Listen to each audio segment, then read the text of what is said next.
हल्की सी हवा, वीरान रात की आवाज़ें। रावी गहरी आवाज़ में कहते हैं, इंसान रास्ता भूल जाए तो वापस आ जाता है, लेकिन अगर साया रास्ता भूल जाए तो वो दोबारा कभी इंसान को तन्हा छोड़ता ही नहीं। ये कहानी हिना की है, एक आम सी लड़की मगर एक अनोखे खौफ के साथ। रात के तकरीबन 2:30 बजे हिना एक छोटे से रेलवे स्टेशन पर उतरी। उसके साथ कोई नहीं था। पूरा स्टेशन सुनसान, खामोश, जैसे तर्क किया जा चुका हो। सिर्फ एक बल्ब टिमटमा रहा था और दूर कहीं से कुत्तों के भौंकने की आवाज़ आ रही थी। हिना ने खुद से कहा, बस घर तक जाना है, फिर आराम। लेकिन उसे पता नहीं था कि इस रात आराम इसकी किस्मत में नहीं। वो सड़क पर चलने लगी। चंद की मध्यम रोशनी में इसका लंबा साया सामने ज़मीन पर पड़ रहा था। कुछ देर बाद इसे लगा जैसे साया इसके साथ साथ नहीं बल्कि अलग हरकत कर रहा है। वो रुकी, साया भी रुक गया। वो एक कदम पीछे हटी, साया आगे बढ़ा। हिना के कदम लड़खड़ा गए। ये कैसे? इसने आंखें जोर से बंद की, फिर खोलें। साया नॉर्मल था। हिना ने खुद को समझाया, वहम है, बस वहम। और चलती रही, लेकिन अब दिल धड़क रहा था। रास्ता सुनसान था, दरख्त सियाह दीवारों की तरह खड़े थे। अचानक उसे महसूस हुआ, कोई इसके बिल्कुल पीछे चल रहा है। कदमों की आवाज़, टक टक टक। वो मुड़ी, कोई नहीं। फिर एक सरगोशी उभरी, मैं पीछे नहीं, तुम्हारे अंदर हूँ।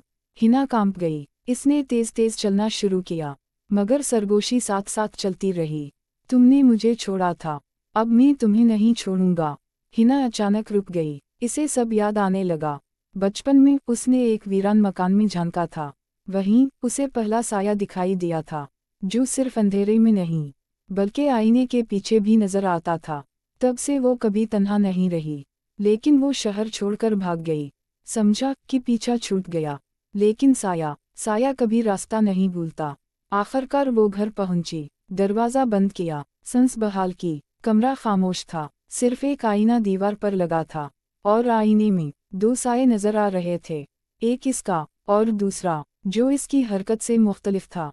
वो आहिस्ता से हंसा। मैं आ गया हूँ, हिना ने चीख कर कहा। मैं तुमसे नहीं डरती, साया बोला। तुम्हें डरना चाहिए था तब जब पहली बार मुझे देखा था। कमरा ठंडा हो गया, सांस जमा देने वाली सर्दी। वो साया दीवार से अलग होकर होला होला इंसानी शक्ल में बदल गया।